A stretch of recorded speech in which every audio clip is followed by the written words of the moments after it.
Olá, aqui é a Adriana Amado. Hoje nós vamos conversar com o técnico da seleção brasileira, José Neto. Oi, China, já está por aqui. Um abraço. Vamos esperar o Neto chegar por aqui também, para a gente iniciar nosso papo sobre basquete feminino. Logo o pessoal vai chegando. Ana, olá, Ana. Quando vai começando, a gente consegue falar oi para todo mundo. Depois a coisa vai caminhando e a gente não consegue mais. Lembrando que essas lives ficam disponíveis no meu canal no YouTube, Adriana Amado, treinadora basquete. Quem quiser assistir as outras lives, é só dar um pulinho lá. Vamos aguardar o pessoal entrar. O Neto já chegou por aqui também. E a gente já vai se conectar com ele. Olá, o Marcelo também chegou. Oi, Olá, Adri, tudo bem? tudo bem? Tudo bem, você me ouve? Ouço, ouço sim. Então tá joia. Não, muito bom, bom falar com você. Obrigado pelo convite e espero que consiga aí compartilhar um pouco das histórias, do conhecimento aí para o pessoal que está participando aí da live. Legal. Tá cortando de vez em quando aqui a conexão, mas tá tudo certo por enquanto. Eu que agradeço, eu sei que tá corrido, né? A gente tá no momento que tá aproveitando bastante, né, para fazer contatos, mas ao mesmo tempo tá muito requisitado, né? Então, eu sei que o tempo é curto, obrigado por aceitar e tá aqui com a gente. E o objetivo é esse, se a gente conseguir chegar em alguns pontos aí, já é bacana. Eu acho que esse é o objetivo da nossa conversa.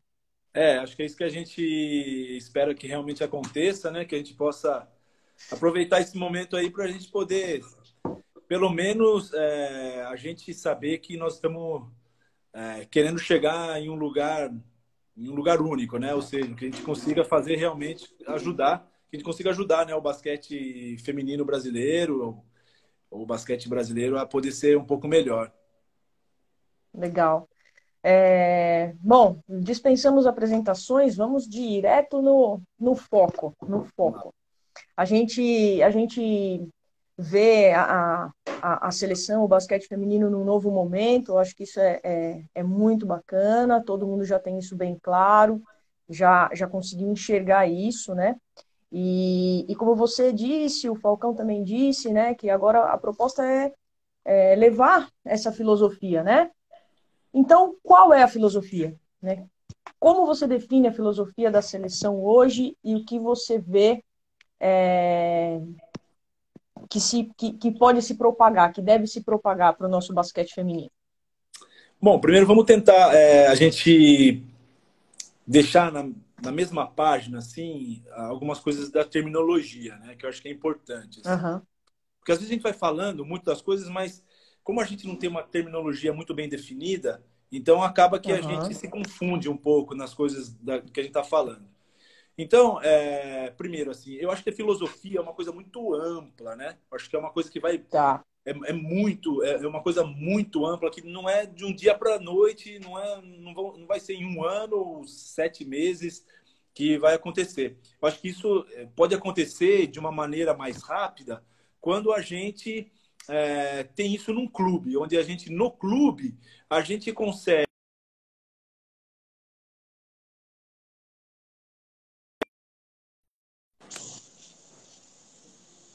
aham.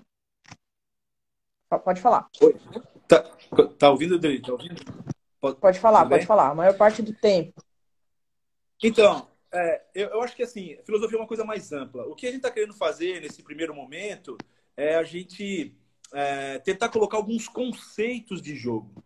E é lógico Tá, que na vivência que a gente tem do dia a dia, naquilo que a gente está fazendo no nosso dia a dia, a gente colocar um pouco dos princípios, dos valores, que eu acho que vai nortear essa filosofia de trabalho. Então, só para a gente estar aí na certo. mesma página de terminologia, né? Já que a gente tem uma terminologia muito Perfeito. ampla no nosso basquete. eu acho que a gente tem que, no primeiro momento, como era uma coisa muito rápida que tinha que acontecer, eu peguei a 15, desculpa, quando eu digo eu digo assim, quando eu assumi essa responsabilidade, mas é claro que o trabalho é o trabalho de uma comissão. Então, quando a gente começou esse Claro. trabalho, a gente tinha 15 dias para começar a jogar o Pan-Americano, né? Então, a gente teria que fazer uma coisa mais objetiva. Então, a gente começou a trabalhar com alguns conceitos de como a gente iria jogar. Uhum. Acho que isso é um ponto inicial, né? Uhum. Depois, é claro que nesse dia a dia, conforme a gente foi trabalhando, a gente foi inserindo alguns valores que norteiam aí uma filosofia, o princípio do nosso trabalho, né? Alguns valores que eu acredito muito, que eu acho que tem que ter, que a gente está tentando colocar no basquete feminino, que é o princípio de um jogo coletivo, determinação, são valores de comprometimento. Eu acho que são as coisas que norteiam, né? A gratidão, acho que são coisas que norteiam a filosofia que depois você vai inserindo aí os conceitos e você coloca uma maneira de entender o basquete. E eu não tenho dúvida nenhuma que isso é muito mais fácil e muito mais importante quando você coloca isso nas categorias de base. Porque aí já chega no adulto Uhum. de uma maneira já consolidada e você no adulto já começa então a ter muito mais um trabalho com a parte mais tática mesmo, né? Com as coisas já, com os princípios já enraizados, com os valores já enraizados, a gente começa então a ter uma versatilidade tática, que é o que eu acredito que acontece aí no basquete mais de alto nível. Legal. Dentro desses valores, a gente tem visto você falar em vários lugares, a gente pega um pouco aqui, um pouco ali. Dentro desses valores, você colocou bem essa diferença, que eu acho que isso pode ser implantado, eu acho que isso a gente precisa retomar, que é a diferença de jogador e atleta, né? A gente colocar isso, não na base, não sei na categoria de base, mas acho que um sub-19 já pode entender esse conceito, o adulto já pode entender esse conceito e ter isso mais com um olhar melhor, né? Não, sem dúvida. Acho que são as coisas, são dos valores, né? Que a gente coloca. Uhum, A gente tem como base, Adriana, a gente trabalhar realmente com o atleta, né, o indivíduo de uma maneira geral. Quando a gente chega no alto nível, quando a gente está no alto nível, que é o nível já de seleção brasileira adulta, e a gente vai botar a cara aí para bater num cenário internacional, a gente precisa mostrar qual é essa nossa cara. Como que nós vamos sair? uhum, Como nós estamos preparados para enfrentar esse mundo aí fora, né? Mesma coisa, os pais não botam a criança aí para ir viajar sozinha com poucos anos de idade, porque ela não está preparada para isso, né? Então tem todo um suporte. legal. O que nós temos que fazer é pensar exatamente nesse suporte.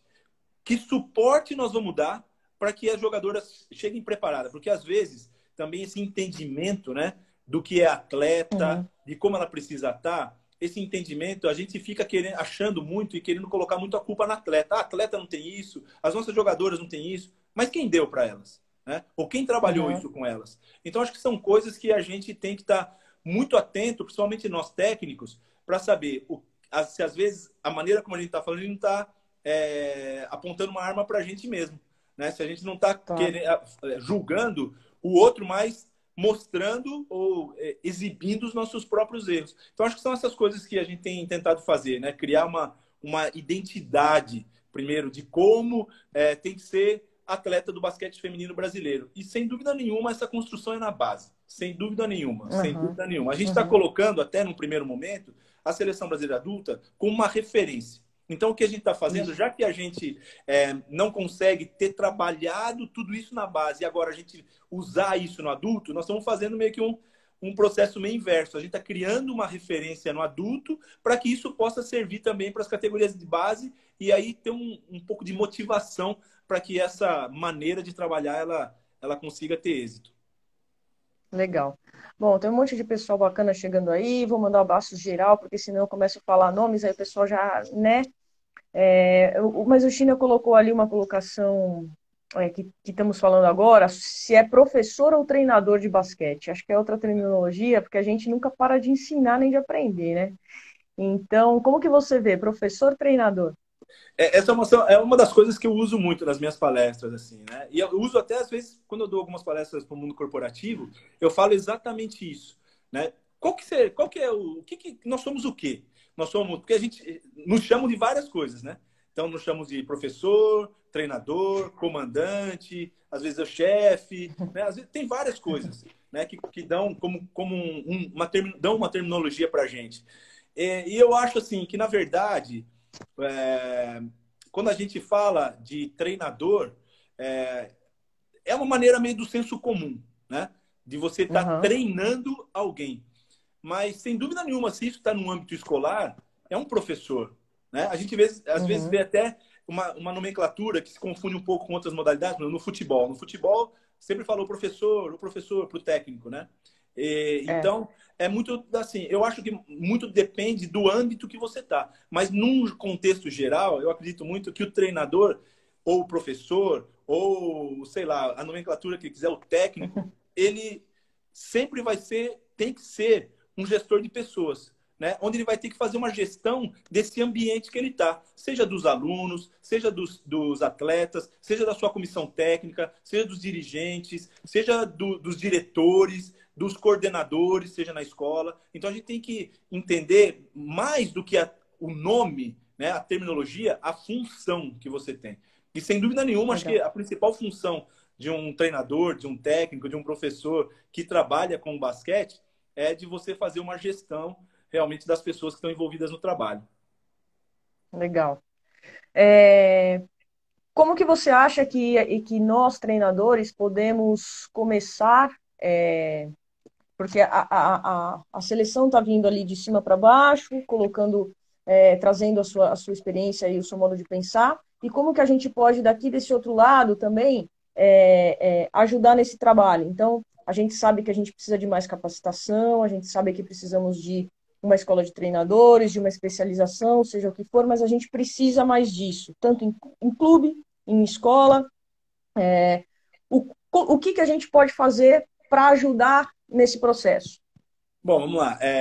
Uma coisa até que eu estava falando esses dias, que eu estava conversando com o Cristiano Cedra, estava conversando com ele. O Cristiano é um dos técnicos, um dos primeiros técnicos que quando eu tive o convite para dirigir a seleção feminina, para eu trabalhar com o feminino, eu conversei com ele. Por quê? Porque o Cris eu já conhecia desde quando ele foi jogador, ele era um atleta do Uhum. Corinthians, e eu era já técnico no Flamengo. Então, eu já conhecia o Cris desde quando ele foi atleta e depois acompanhei um pouco o processo dele como técnico também do feminino. E era um dos poucos técnicos que eu tinha um contato, assim, com o mundo feminino, porque eu conversava com o Cris tendo uma referência já dele como jogador, do que eu conhecia ele antes. Mas eu conversando com o Cris, inclusive o Cris foi um dos técnicos que eu convidei para fazer parte da comissão técnica desse grupo de técnicos, né, das seleções, tanto de base quanto adulta, mas Aham. ele estava num momento meio complicado lá no Bradesco e não pôde aceitar o convite. Mas eu sempre tive um contato muito bom com ele. E esses dias eu estava falando isso com ele.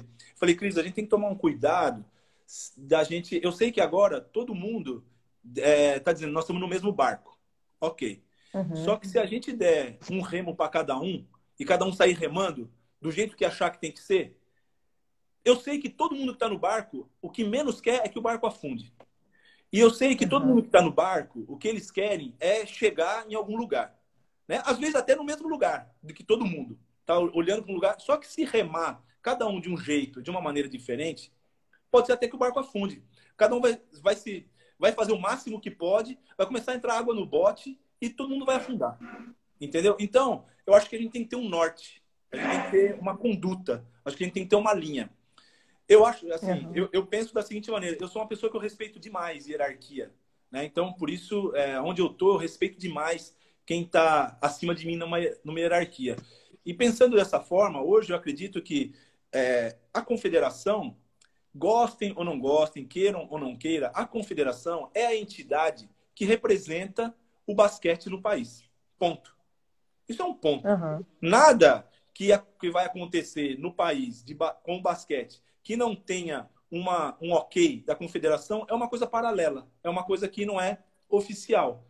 É, o que nós temos que tentar fazer? Ver se a confederação já não tem alguma coisa com esse pensamento de todo mundo estar trabalhando com o remo para o mesmo lado, ou seja, remando para chegar todo junto no mesmo lugar e de uma forma ordenada.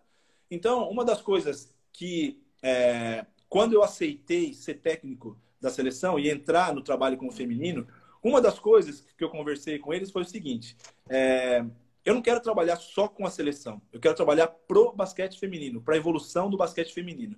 E é lógico que eu tenho uma função de técnico, mas eu quero também trabalhar com os outros ramos, né? Com a formação. E é lógico que nos primeiros meses foi uma loucura, foi uma volúpia, com o foco e as prioridades totalmente voltadas para a seleção e com uma tentativa da gente classificar para a Olimpíada. Até por isso, foi uma coisa que eu coloquei. Nós não vamos colocar como um propósito do nosso trabalho, né, classificar para a Olimpíada de Tóquio. Mas vamos trabalhar para que isso possa acontecer. E a gente esteve muito próximo disso acontecer, num tempo talvez recorde. Mas a gente sabia que depois que acabasse esse processo da Olimpíada, da tentativa ou da até própria classificação para a Olimpíada de Tóquio, a gente teria muito mais coisas para fazer, porque o trabalho é de médio, longo prazo. Então a gente queria trabalhar nesse médio e longo prazo. E quando a gente fala médio e longo prazo, né, a gente pensar lá na Olimpíada de Paris de 2024 para ver o que vai acontecer. Não, a gente vai trabalhar com coisas agora para que lá em 2024 a gente tenha condições de poder competir num alto nível. Ou seja, não só jogar a Olimpíada, competir no alto nível. Por exemplo, se a gente pegar os últimos mundiais e as últimas Olimpíadas, a gente viu que o Brasil teve uma participação, vamos dizer, pífia. Foi uma participação ruim. E isso não é condizente com a história que tem o basquete feminino brasileiro. Eu não posso entrar num lugar e falar assim, não, vamos lá, porque se a gente classificar tá bom, não. Quantas equipes no mundo são campeões mundiais de basquete feminino? Quantas? Eu acho que são 3. Se eu não estiver errado, acho que são 3. Né? Então, o Brasil é uma delas. Quer dizer, a gente não pode tratar o basquete feminino de qualquer jeito, até porque a gente tem uma referência. Então, acho que a gente tem que pensar realmente numa consistência de êxitos. Hoje, eu acho que a gente não tem isso. E a gente só vai ter isso quando a gente tiver uma base bem estruturada.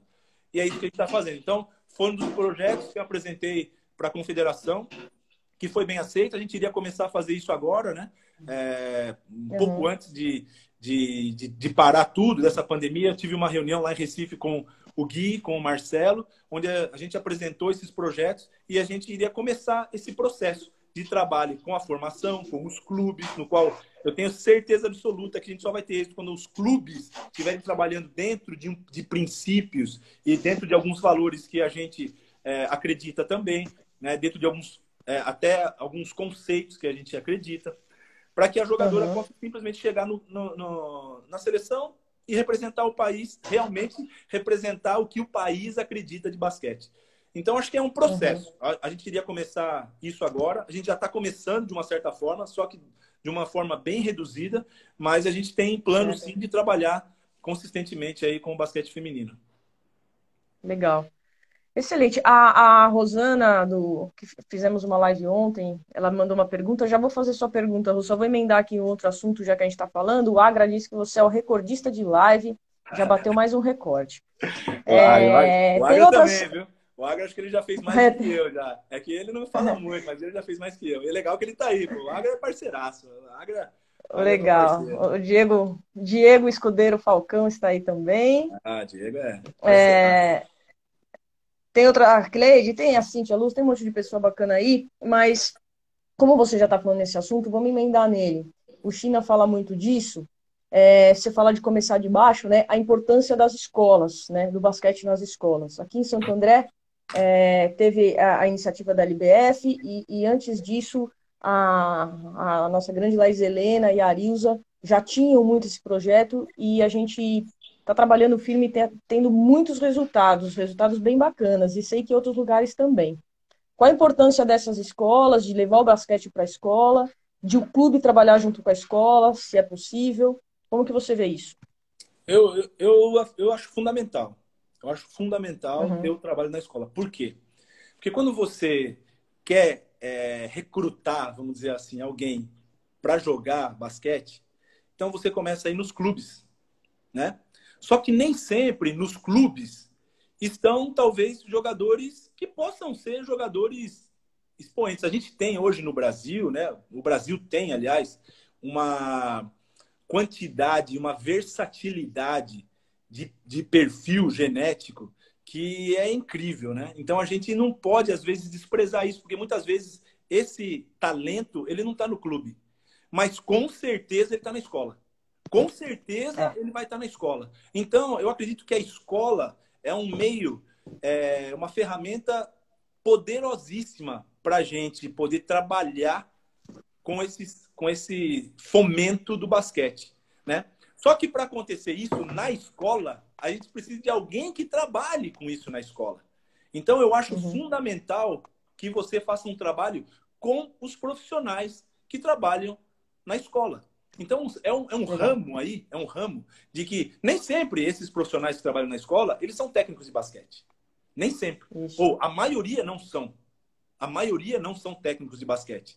Mas eles podem ajudar demais a modalidade. Porque ali vai estar um potencial. E ele tem a capacidade, depois de ele ter feito um curso de educação física, a capacidade de ter um feeling, de saber, ó, esse aqui ele tem pelo menos um perfil de que ele vai se dar bem no basquete. E muitas vezes ele até não está naquele momento pronto, preparado, um destaque, mas futuramente ele pode ser.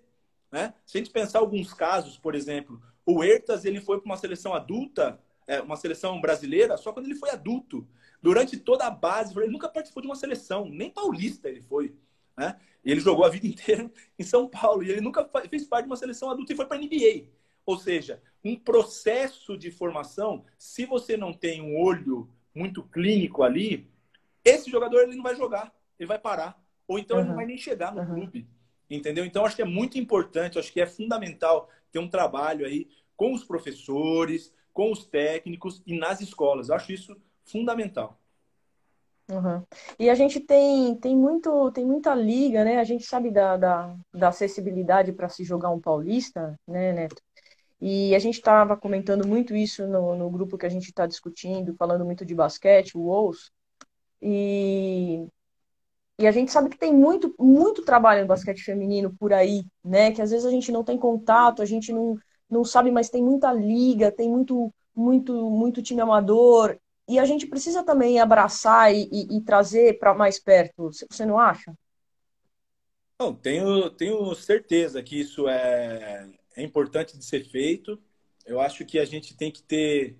eu acho que assim como o jogador precisa de uma referência, o técnico precisa de uma referência, os times precisam de uma referência, eu acho que a gente precisa ter uma referência também de como ensinar, entendeu? Ou como a gente trabalhar. A gente precisa ter uma referência. Eu acho que hoje a gente está um pouco... Eu sinto assim que a gente hoje está num barco, todo mundo no mesmo barco, cada um remando para um lado. Não assim para querer chegar em lugares diferentes, para chegar no mesmo lado, mas usando mal o remo. Entendeu? Então, eu acho que a gente tem que ter um timoneiro ali. A gente precisa de um comando, acho que a gente precisa ter um norte. Eu acredito que hoje esse norte é da confederação, que é o órgão que representa o país. Até aproveitando, acho que um momento onde o trabalho que está sendo feito com o basquete feminino, como referência, que é a seleção, a gente está tendo uma aceitação muito grande. Né? Então, quando a gente fala com todo mundo, acho que a gente vê uma aceitação muito grande. E eu acredito muito, e você sabe isso melhor do que eu, porque você já está muito mais tempo nisso, e você sabe isso. Hoje, o basquete feminino está tendo uma visibilidade maior, muito por conta do que está acontecendo no basquete feminino a nível de seleção. Né? Acho que as meninas talvez estão aumentando o número de seguidores. Né? Estou vendo a Tainá, que ela está aí na live, que eu acho legal demais. Acho legal, ela é uma das líderes, que eu acredito, do basquete feminino. Então, eu acho que assim, a gente tem que aproveitar isso aqui agora, não para cada um querer fazer uma coisa, mas para a gente buscar, bom, se é isso aqui, pô, vamos lá então, vamos seguir por esse caminho, porque o caminho já está aí. Agora não adianta a gente querer criar outras coisas, entendeu? Eu acho que um primeiro passo seria, a confederação tem uma proposta para isso? Essa acho que é a primeira avaliação que deveria ser feita. A primeira pergunta do questionário, que eu vi alguns questionários rodando por aí, a primeira pergunta é, a confederação tem uma proposta para isso? Ah, se tem, qual é a proposta? entendeu? Como vai ser parte disso? Eu acho que Aham, essa tinha que ser a diretriz. Eu acho que tinha que ser dessa aham, forma para que a gente pudesse ter uma maneira, realmente uma maneira coletiva de trabalhar. Porque é bonito a gente aham, falar, vamos jogar aham. um basquete coletivo, mas eu acho também que é legal a gente fazer uma Sim, gestão coletiva, né? legal. Sabe o que que eu acho, Neto? Eu tenho uma visão aqui desse meu humilde lado aqui. Eu tenho uma visão de que há algum tempo atrás a gente tinha a seleção ali, mas a gente não tinha aquela visão, a gente estava longe, estava difícil. Hoje a gente vê uma seleção com um brilho, com outro gás, e eu sinto que está todo mundo querendo correr atrás, mas cada um do seu jeito. Eu acho que a gente vai eu acho que a gente vai se encontrar, porque antes a gente estava correndo, parecia que estava correndo um para cada lado, na verdade. Essa é a verdade. Hoje não, hoje a gente está meio destrambelhado, mas a gente está indo tentando se encontrar. Então eu acho um pouco isso, está todo mundo tentando buscar, está todo mundo tentando falar com vocês, está todo mundo buscando a referência da seleção. E eu acho que isso é bacana. Essa iniciativa desse lado eu vejo como bacana. Eu só Né? vejo Eu acho que a gente assim, vai chegar lá. eu acho que a gente tem que ver se a gente não gasta energia à toa. Porque às vezes quando a gente gasta energia à É, toa, a gente não chega onde a gente quer chegar, né? A gente gasta energia à sim. toa e por mais que a gente queira chegar todo mundo no mesmo lugar, a gente já gastou tanta energia ali desnecessária que a gente não consegue desistir, entendeu? Ou então se Aham, perde credibilidade. Ah, não, é por esse lado, não, é para aquele, gera uma dúvida. Por isso que eu acredito muito aham. que a gente tem que ter um certo timoneiro aí, tem que ter um norte, que eu acredito Eu que a acho. confederação tem que ser isso. A confederação, a entidade maior do basquete no Brasil. Eu acredito nisso, por isso que Eu eu acho. falei da questão de hierarquia. Aham, Eu acho que isso está sim. acontecendo de maneira quando a gente tem, por exemplo, as categorias. Quando a gente tem, por exemplo, as etapas de treinamento, essa foi uma coisa que me preocupei demais em Uhum, compartilhar com a comunidade do basquete feminino as coisas que realmente estavam acontecendo. Porque essa não é uma seleção de basquete do Neto. Essa não é uma seleção de legal. basquete do Diego. Essa não é uma seleção Uhum, de basquete do Camargo. Essa é uma seleção de basquete, não é uma seleção de basquete do Gui, não é uma seleção do Marcelo. uhum, Essa é uma seleção de basquete do Brasil. Porque o dia que a gente sair, as coisas vão estar no trilho e quem entrar vai tocar para frente e o basquete vai ser forte. Que é isso que a gente quer, legal. entendeu? Por exemplo, os Uhum, lugares, os uhum, clubes por onde eu passei e a gente trabalhou dessa forma, eu vi esses clubes mais fortes, entendeu? Por um momento, por exemplo, o Paulistano que eu fui o Paulistano era a primeira vez que estava jogando um campeonato adulto de categoria uhum, principal. Hoje a gente vê o Paulistano ganhando uhum, título. Lógico que por mérito de quem estava naquele momento, com certeza. Mas teve alguém que mudou essa chave, deu uma uhum, mudança de participativo para competitivo. E agora que eu já estou uhum, na outra linha, eu posso fomentar e fazer isso melhor. Mas tinha uma uhum, mentalidade. É isso. E quando a uhum. gente abre os treinos da seleção, para que possam as pessoas vir, olhar e ver como a gente está trabalhando, a gente está contribuindo e colaborando para essa mudança de mentalidade de um contexto geral. Não só de quem está participando da seleção, mas para quem está vivendo nessa comunidade. Acho que é um pouco dessa ideia, eu acho que tem que ser mais ou Legal. menos nesse caminho, eu acredito mais ou menos nisso, entendeu, Dri? Legal. Não só os técnicos que estiveram lá, mas as jogadoras que estiveram lá, você percebe uma outra postura, elas já trazem isso para dentro do seu treino, as meninas já vê com outros olhos e você já começa a nivelar para outro caminho, num caminho melhor. Eu acho que isso daí também é visto dentro da quadra, né? E Com isso daí é mérito certeza. de vocês aí que viraram essa chave, com certeza. Aqui tem uma pergunta, essa daqui é sacanagem, depois eu vou fazer, mas perguntando aqui quais foram as suas referências para você construir aí a sua forma de ser técnico, né, para construir o seu trabalho e como você vê sendo uma referência também, porque você tem as suas referências e você hoje é uma referência. Bom, é muito, muito assim uma troca, né? É muito assim, eu quero retribuir para as pessoas que talvez fomentaram a minha vontade, né, o meu desejo de querer evoluir. Agora, uma maneira também de as pessoas se evoluírem. É uma troca. A gente fala muito entre nós, né, com o Diego, com a comissão, a Uhum, gente fala assim, essa corrente do bem. Ou seja, a gente vai fazer o bem vai voltar para a gente e vamos em frente. É muito bonito falar isso, mas é muito mais bonito quando a gente pratica, né? Quando a gente abre as portas, quando a gente quer compartilhar conhecimento, quando a gente coloca tudo lá, o que a gente está fazendo. Eu acho que isso são atitudes de que também contribuem para essa corrente do bem. As minhas referências, eu tive várias, porque a cada comissão técnica que eu participava, ou a cada campeonato que eu participava, eu queria. Eu pensava assim: caramba, eu não sei nada. Cada vez que eu ia para um campeonato mundial, por exemplo, eu pensava, caramba, e eu era responsável por estudar os adversários. E quando eu via os adversários, eu falava, caramba, eu não sei nada. Os caras estão jogando de um jeito que, cara, eu estou muito atrasado. Entendeu? Isso foi sempre assim. Essa era a minha preocupação de saber como acontecia, por que que acontecia. Então, sempre tive essa preocupação de conversar com os técnicos, conversar, às vezes, com os dirigentes. E eu me preocupava, às vezes, quando eu ia no adulto, como que era a formação daquele lugar. Eu tive agora, recentemente, com o Diego, ano passado, a gente foi para a Espanha, a gente acompanhou lá Copa do Rei, a seleção adulta, né? A última etapa antes da seleção espanhola jogar o Mundial, que até foi campeão. A gente teve lá, mas a gente foi no Real Madrid, e a gente no Real Madrid teve lá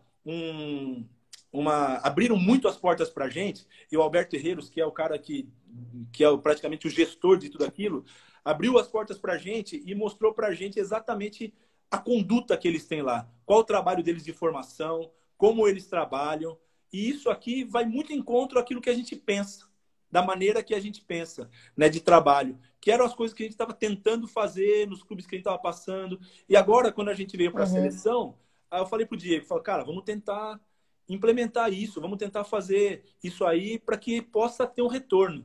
Então, cada lugar que eu vou, eu tenho uma referência, assim, né? Eu fui assistente técnico muitos anos. Fui assistente do Lula, fui assistente depois do Montiel, que veio toda com essa filosofia e essa maneira de trabalhar com um basquete coletivo, um basquete defensivo. É ele que praticamente colocou isso, que ensinou a primeira vez aí pra gente. Depois de uma certa metodologia de como trabalhar, né, que ele vinha muito assim, trabalhando na Espanha com a escola de treinadores. Depois com o Ruben, onde, putz, cara, esse cara é um cara incrível. Aprendi com ele muito mais do que basquete. E não foi casualidade que depois que eu comecei a trabalhar com ele, que foram os anos que eu consegui, nos lugares que eu estava trabalhando, ter títulos, né? Não foi casualidade. Acho que ele me ajudou demais. Acho que sou muito grato a ele por essa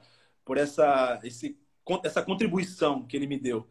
E é lógico que eu sempre gosto de ver os lugares que têm êxito e saber o que esses lugares fazem. Então, eu gosto muito do basquete europeu, tanto Espanha, Sérvia, gosto muito. A Itália já bem menos, mas eu gosto desses países. A gente vê, por exemplo, Turquia. O que esses times fazem? Lituânia. A gente teve a gente eu fui técnico no Mundial Sub-19 em 2011, que foi na Letônia. E a gente jogou na Letônia e ficou bastante tempo jogando na Lituânia também. Então eu fiz parte ali do trabalho de categoria de base deles. E a Lituânia, o esporte número 1 no país é o basquete. Então a gente começou a ver. Essas foram as referências que a gente vai criando um banco de dados. Agora, tudo isso eu quero expor, quero colocar para as pessoas com quem eu convivo, para que eles tenham esse conhecimento também. Eu não quero levar para o caixão tudo isso aí. Eu quero passar para que as pessoas possam usufruir disso. Então, as pessoas, por exemplo, que foram nesse grupo de estudo, das 4 etapas de treinamento, uma delas, eles viram o quanto a gente passou para eles de coisas, de como fazer, não só o que fazer. Porque o que fazer você bota na internet hoje lá e sai tudo. Mas principalmente como fazer, né? Por que fazer, a maneira como a gente trabalha. Por exemplo, um trabalho que a gente chama de multidisciplinar, hoje já tem outros nomes, né? Mas a gente considera um trabalho ainda multidisciplinar, da preparação física, da fisioterapia, o respeito, né, a essas funções, que eu não tenho o poder total. Muitas das coisas que deram certo foi porque a gente trabalhou dessa forma coletiva. Então, acho que a gente quer passar um pouco dessa ideia. Não que seja uma verdade absoluta, mas que dessa forma, muitas vezes, pode ter êxito. Mas pode ter certeza que já está passando essa ideia já está bem implantada. A gente, depois dessa pandemia, que eu acho que isso quebrou um pouco o ritmo das coisas, né? A gente vai encontrar o caminho. A Rosana, a gente conversou ontem, perguntou qual a diferença de trabalhar com o masculino e feminino, né? Se há essa diferença, além da diferença física, né? Que eu acho que é a mais que está mais aos olhos aí? É, todo mundo, muita gente me pergunta isso, né? Masculino, feminino, até porque minha carreira inteira ela foi voltada para o masculino, né? Até todas as coisas que eu vivi foram no masculino. Feminino, estou há pouco tempo, né? Vivendo esse feminino. E, e são diferentes, assim. Eu não digo que é melhor nem pior, mas são situações diferentes, né? A gente vê, por exemplo, uma coisa mais técnica, assim, né, voltada mais realmente ao basquete. A gente vê, por exemplo, o masculino consegue resolver muita coisa, mas muita coisa, muitos problemas que existe dentro do jogo no masculino pode ser Uhum, resolvido com físico. O feminino já nem tanto. É por isso que a gente está valorizando tanto o aspecto físico. Até porque se a gente melhorar nesse quesito, a gente também vai ser diferente, né? O Brasil vai ser diferente. uhum, E eu acho que isso já está dando um certo efeito, né? O Diego tem trabalhado muito bem com isso. O Rafa Bernadelli, que trabalha com o Diego, está fazendo isso nas categorias de base. Então a gente está conseguindo colocar um pouco desse elemento. Já no feminino, eu vejo muito que existe essa obediência tática maior. Não que no masculino não exista, mas como eles conseguem resolver muita uhum, coisa pela parte física, eles muitas vezes não precisam tanta obediência tática, né? De chegar, por exemplo, um movimento até o final, de um conceito até o final. Às vezes uma coisa simples já estão tentando resolver, usando mais o físico. Então eu sinto que o basquete feminino ele é muito mais tático. Eles uhum. dependem muito mais do aspecto tático, organizacional, estrutural, né, dos conceitos de como você joga. Eu acho que é muito mais focado nessa situação. Então, acho que se existe alguma diferença é essa. De tratamento, Uhum. eu não vejo assim tanta diferença. É lógico que tem todo o aspecto hormonal que acaba influenciando isso e a gente tem que ser Esse é ciente. duro. Mas são coisas que ele vai aprendendo, né? Por exemplo, eu É. talvez não tenha tanta dificuldade porque eu tenho duas mulheres em casa, então eu sei já bem como é que são essas coisas. Então eu consigo chegar É. ali com 12, putz, é fogo, né? Mas já dá para a gente ter um pouco dessa noção e levar isso em consideração. A partir do momento que você se conscientiza que existe essa diferença, que você tem que tomar certos cuidados com isso, você consegue ter um pouco mais de desenvoltura na sua maneira de agir. Mas eu acho que de diferença eu senti essa, né? Sobre diferenças, assim, é uma coisa que eu tenho falado bastante, acho que em todas as lives, que acho que serve para tudo, não só para o basquete. Mas principalmente quando me pergunta a diferença de masculino e feminino. Eu acho que até às vezes na própria equipe. Eu acho que você pode tratar diferente uma pessoa da outra. Até porque é necessário você tratar diferente, né? Porque eu não sou igual a você, você não é igual a outra, tal. Você tem a sua personalidade, cada uma tem a sua personalidade. E a maneira como eu passo para você uma informação pode não ser da mesma forma que eu passe para outra. Ou seja, eu posso tratar você diferente. Né? Às vezes em uma eu vou lá e falo mais duro. Na outra eu sei que ela não vai receber muito bem, eu vou falar de um outro jeito. Uhum, Mas a mensagem é a uhum. mesma. Ou seja, eu posso tratar diferente. O que eu não posso é tratar com diferença. Entendeu? Eu não posso tratar, Perfeito. ter uma regra para um e para outra não, porque aí eu já vou contra os meus valores, que na verdade é o que norteia todo o nosso trabalho. Uhum, Né? Porque se uhum. eu passar dessa linha de valores e começar a tratar um com diferença em relação ao outro, eu acho que aí a gente começa a ter alguns problemas. Então, quando a gente fala de técnico, treinador, professor, sei lá, comandante, seja lá o nome que for, quando a gente fala aqui de uma questão de gestão de pessoas, eu acho que esse é um quesito importantíssimo. Né? Eu falava muito para os meus jogadores, quando a gente estava trabalhando mais em alto nível, em um time, por exemplo, como o Flamengo, né? Eu falava, cara, a diferença de vocês já está no salário. Ponto. Cada um ganha mais do que o outro porque fez alguma coisa a mais que o outro.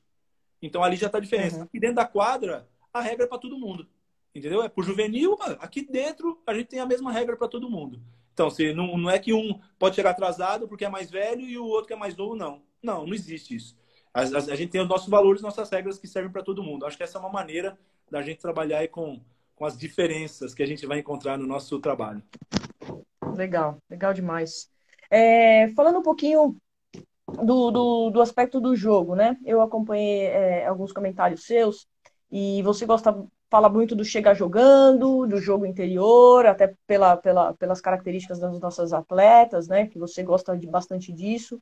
E aí também surgem os comentários, mas tira de fora, vai tirar de fora, é para tirar de fora, tem que chegar chutando. Bom, até onde vai chegar chutando? você trabalha com uma estatística, por exemplo, a fulana, a atiradora. Beleza, ela atira, mas não está acertando nada. Nós vamos chegar chutando e vamos pagar para ver. Você trabalha com a estatística, com o momento do jogo, até onde você fala assim, peraí, agora vamos mudar o jogo.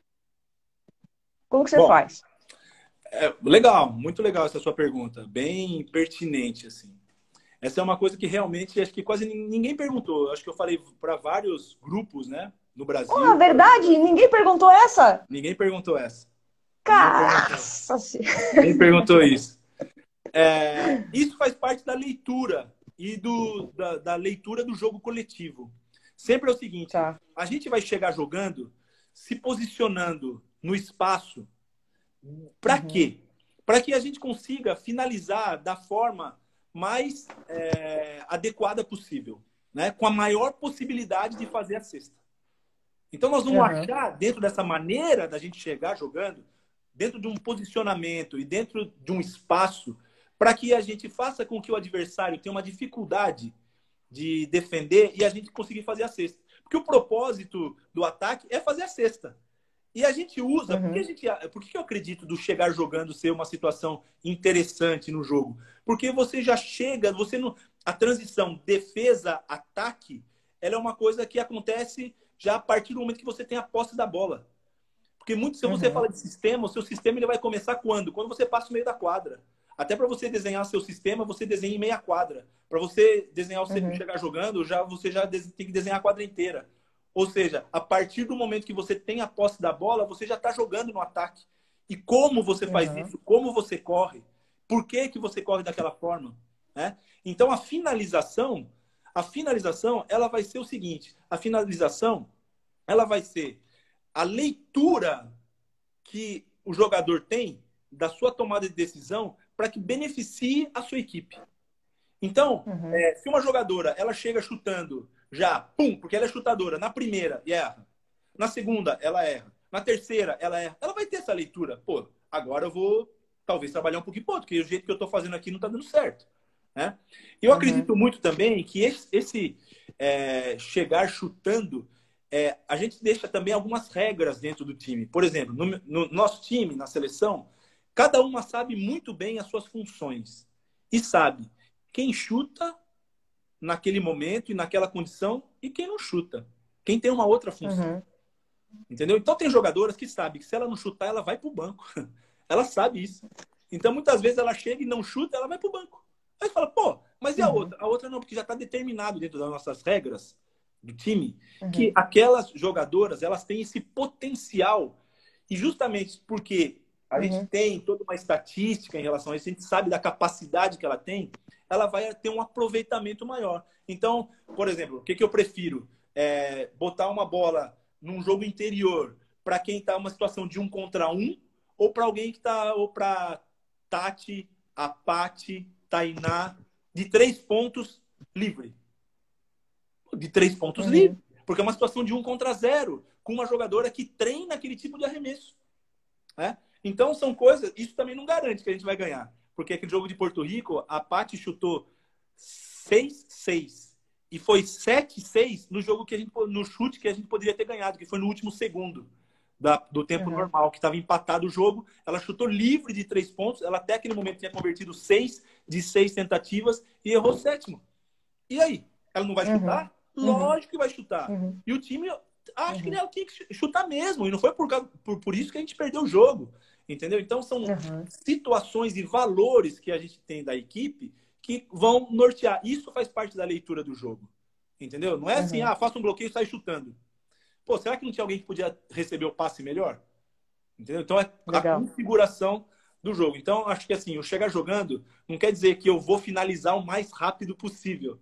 Não. Mas eu vou procurar a situação de finalização o mais rápido possível. Por quê? Porque dentro dessa situação, eu vou pegar a equipe adversária ainda não preparada defensivamente, talvez com desequilíbrio defensivo, né? Então a gente vai gerar talvez uma possibilidade de cesta mais fácil. E se isso não acontecer, a gente vai continuar jogando. A gente chegou jogando e a gente vai continuar jogando dentro dos conceitos que a gente tem. Ou de um bloqueio direto, ou de um jogo interior, ou de um bloqueio indireto. Então, são situações que a gente cria para que o ataque não pare, não seja um ataque pausado, né? Que ele tenha uma continuidade desde o momento que você tem a posse da bola. Legal. Tinha uma pergunta aqui do Chegar Jogando Coletivamente, acho que você já respondeu. Você está no jogo, você pede um tempo ou está no meio do tempo do jogo. Você pega a estatística, o que você olha primeiro? Você faz isso, ou você nem olha a estatística? O que você vê primeiro de informação para passar para a sua equipe? Bom, a gente tem na nossa comissão técnica, a gente tem, por exemplo, na adulta, né? A gente tem 2 assistentes, que é o Virgílio Camargo e o Diego. Eles são responsáveis em fazer essa análise durante o jogo da estatística, com algumas coisas que a gente já coloca antes do jogo, como coisas importantes de acordo com a característica do adversário. E a gente também faz uma estatística, não só aquela que vem para a gente, que a gente vê, por exemplo, no box score, né? Não só aquela, mas a gente faz uma estatística, por exemplo, o Camargo ele faz durante o jogo uma estatística de movimentos nossos, ofensivos. Então a gente vê quais movimentos que estão dando mais certo, que estão dando para a gente mais, que estão surgindo mais efeito, e se esses movimentos estão relacionados com a proposta do jogo. Então, o nosso plano de jogo, por exemplo, hoje nós vamos castigar com o jogo interior, né? Não quer dizer que nós vamos tirar todos os pontos dali. Porque se eu pegar e falar, hoje nós vamos castigar com o jogo interior, e eu olhar a estatística e ver que, por exemplo, a Érica não pontuou tanto, se eu colocar isso como um quesito para dizer de avaliação se eu estou jogando interior ou não, pode ser uma coisa mentirosa. Por quê? Porque eu posso ter colocado a bola no jogo interior, ter colapsado isso a defesa, porque o adversário vai querer com que a Érica não jogue o jogo interior, ela botar para fora um chute de 3 pontos da parte. Entendeu? Então, o jogo interior não significa que eu vou olhar nos números da Érica e eles vão estar altos. Então, por isso que a gente faz essa análise e essa estatística dos movimentos. Então, a gente chamou, por exemplo, camisa, que é um movimento que a gente usa para ativar o jogo interior. Pô, camisa deu certo, mas ela deu certo com os arremessos da Tainá, o arremesso da Tati, né? Então, a gente está vendo que, por que não continuar usando o jogo interior? Se está dando para a gente certo.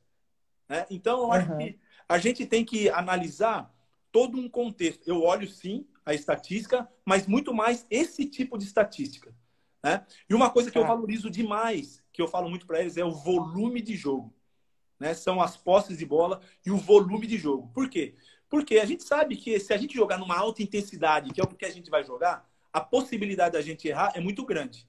Só que se eu tiver um volume pequeno, esses erros vão pesar demais para a gente. Vão pesar muito. Ao passo que se eu tiver um volume de jogo maior que o adversário, vai me permitir eu ter uma quantidade maior de erros. Entendeu? Então, é uma coisa que eu olho muito, é o volume de jogo. E é uma coisa bem curiosa, assim, né? A gente tem, de todos esses jogos que a gente fez, eu acho que foram 2 jogos apenas que a gente não teve uma quantidade de posse de bola maior que o adversário. Um foi contra os Estados Unidos, na Americup, e a outra foi contra a França, que a gente teve uma posse de bola a menos no Pré-Olímpico Mundial. Uma posse de bola a menos do que a França. E dos Estados Unidos, a gente teve, acho que 7 posse de bolas a menos. Todos os outros jogos, todos, com os Estados Unidos, todas as vezes que nós jogamos, a gente teve uma posse de bola. Olha só que curioso, a gente teve mais posse de bola que os Estados Unidos nesses outros jogos. Então, essa é uma coisa que vai ao encontro da proposta de jogo que a gente tem, né? Do plano de jogo que a gente tem. Defender e atacar rápido. Defender e atacar rápido. Legal.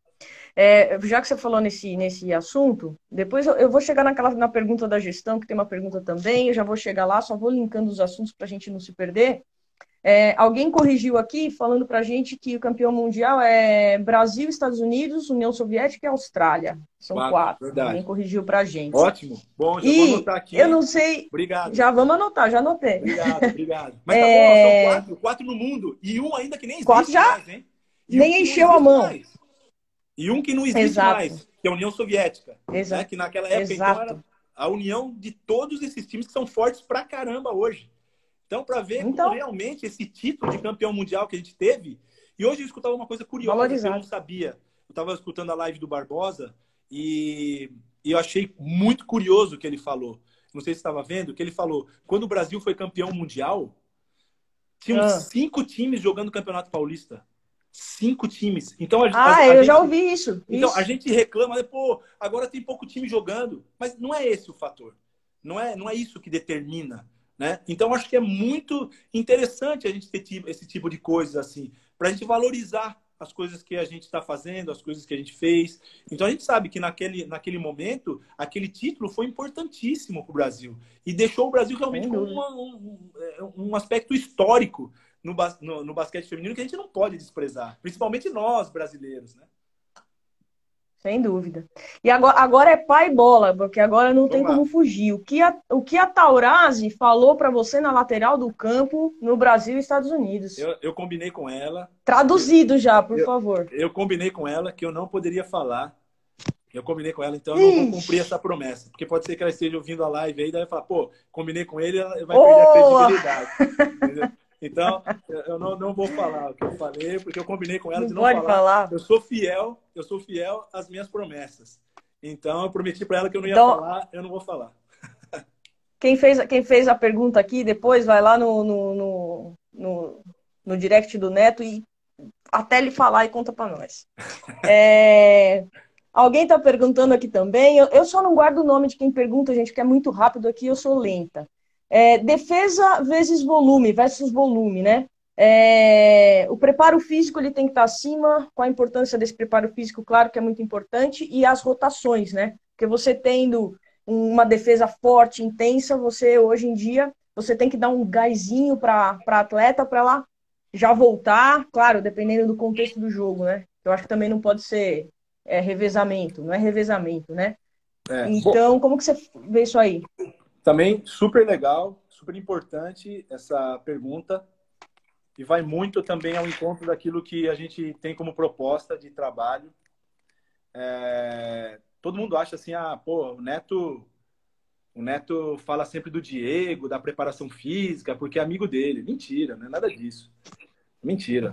Diego é porque ele faz o meu time jogar do jeito que eu quero. Ele faz o time jogar do jeito que eu quero. Brincando, o Diego, pô, para mim ele é mais que meu amigo. O Diego é meu irmão. Então é um cara que eu considero, e além de tudo, um cara altamente capacitado, não só naquilo que ele faz em termos profissionais, mas também como pessoa. Então, quando eu falo para você assim dos valores, né, que a gente tem para que possa fazer parte da equipe, daquilo que norteia o trabalho da equipe, isso também está inserido as pessoas que trabalham, né, na equipe. Isso Aham, também está aham. inserido. Então, o Diego é um cara que ele ajuda demais a gente nesse quesito aí, extra quadra também. Então, um cara que faz com que, além de tudo, a gente possa ter um ambiente bom. Mas, falando especificamente ao basquete, para a gente jogar com intensidade, com defesa forte, para a gente ter volume de jogo, eu não acredito que isso aconteça sem você ter um preparo físico. Então a gente viu que a equipe vai melhorando e vai tendo condições de jogar dessa forma quando o preparo físico vai aumentando. Então, esse é um trabalho incrível que o Diego faz. O Rafael Bernadelli, que trabalha com o Diego, está fazendo isso nas categorias de base. E a gente quer passar isso para os clubes. De uma primeira forma, num primeiro momento, o que a gente fez num primeiro momento? A gente, no primeiro momento, o Diego teve o cuidado de fazer, como a gente ficava com as meninas pouco tempo, né? Ele tomou o cuidado de fazer um grupo com todos os preparadores físicos dos clubes delas e ter um Uhum, contato uhum. diário com eles e com elas, com as jogadoras, para que elas pudessem dar um feedback do que elas estão fazendo. Porque aí a gente teria um controle do que elas estavam fazendo para que não chegasse depois, na próxima etapa, onde a gente tem 15 dias de trabalho, e a gente tivesse que fazer avaliação, ver como é que faz, melhorar nas coisas, melhorar naquele outra coisa, e a gente iria perder tempo. Então, acho que isso foi uma puta Uhum. sacada do Diego, isso foi muito mérito dele, e ele teve todo o cuidado de colocar também toda essa ideia a favor dos clubes, né? Colocar essa proposta a favor dos clubes. Eu Uhum. acho que é um trabalho aí que a gente tem que fazer. Sem dúvida nenhuma, essa maneira de jogar, ela depende do trabalho físico. E a gente vê, por exemplo, as equipes que estão tendo muito êxito hoje no basquete mundial, seja masculino, seja feminino, são as equipes que são fisicamente bem preparadas. Legal. Agora sim, vamos fazer a pergunta do nosso amigo que quer saber da gestão. Ele fala quais são as referências em gestão esportiva, na sua opinião? Eu vejo muito assim, eu tento ver a gestão, quando eu falo de gestão, eu tento ver muito a gestão na minha função, né? Na minha função de técnico. Então, eu tento olhar muito isso. Então, pessoas que eu acho que fazem uma gestão, por exemplo, é difícil a gente falar de... Porque tem muita gente que eu gosto de ver trabalhando, né? O Bernardinho é um cara que eu acho que ele faz muito bem isso. O Zé Roberto, mesma coisa, não são campeões por acaso, né? No basquete, eu vejo muito, por exemplo, como a Espanha, a Argentina faz nas suas equipes, mas principalmente assim, na Espanha, como eles lidam, né, com o seu corpo técnico, tudo. Acho que a gente olhando um pouco de cada um dessas coisas, a gente começa a ter uma ideia do que pode ser melhor. Hoje já a gente vê muitas equipes no Brasil, principalmente no masculino, fazendo esse tipo de gestão e usando isso. Eu tenho escutado lives, né, e entrevistas e clínicas de vários técnicos brasileiros, que agora eles estão conseguindo compartilhar um pouco das coisas, né? Porque quando estão no clube, praticamente não tem tempo para compartilhar. A não ser que você vá lá, peça para ver como é que é, e você vê, e é lógico que você vai saber. Mas eles não têm esse hábito de poder compartilhar. E agora a gente está vendo, então, um pouco da ideia deles. E a gente já está vendo que existe essa preocupação dos técnicos além da quadra, né? Além com o aspecto mais pessoal mesmo do jogador. Então, acho que são, como referência, assim, eu gosto muito assim de ver como trabalham as equipes de alto nível da Europa. Vejo muito isso. E como eu vou procurar ver como eles trabalham. Pô, Popovich é um cara que, quem esteve perto, eu tive a possibilidade de estar um período no Spurs e também na seleção. Quando ele estava lá até ajudando, né? Não estava nem como técnico, que foi numa das janelas. E a gente vê o jeito que ele trabalha. E conversando, por exemplo, com o Alex, conversando com o Thiago Splitter, que já trabalhou com ele, a gente vê que tem muito daquilo que eu acredito como gestão. Então, a gente pega um pouquinho aí desses técnicos e tenta formar um pouco da nossa identidade. Legal. Gente, faltam 3 minutinhos aqui. Daqui a pouco esse negócio começa no regressivo, me dá nervoso. A Maria chegou agora. Maria, tenha santa paciência. Já levou bronca da Jaqueline. Mas depois você assiste lá. Mas a última pergunta, eu não vou fazer a pergunta, me perguntaram aqui para falar a sua opinião, qual a melhor jogadora. Eu não vou te comprometer nesse ponto, mas assim, jogadoras referências também mundial, por exemplo. Uma jogadora que eu acho que, para mim, hoje ela me encanta é a Emma Messman, da Bélgica.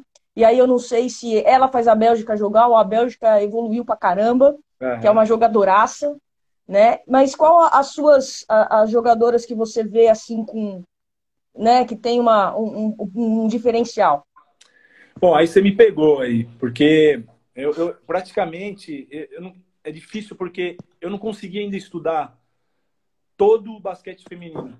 Eu não consegui estudar. Eu tenho visto alguns jogos, vi jogos principalmente do europeu, já que a gente ia jogar esse torneio onde a gente ia jogar contra a França, então assisti alguns jogos da França no Eurobasket. Peraí, Neto, deixa eu te cortar só um pouquinho. É o seguinte, essa live vai acabar daqui a pouco. Posso abusar de você, a gente derrubar tudo, voltar, espero o pessoal ir chegando, a gente 5 minutos? Combinado. Pode ser, pessoal? Porque senão acaba no meio da frase do Neto, eu não quero. Combinado, vamos lá. Já voltamos. Tá.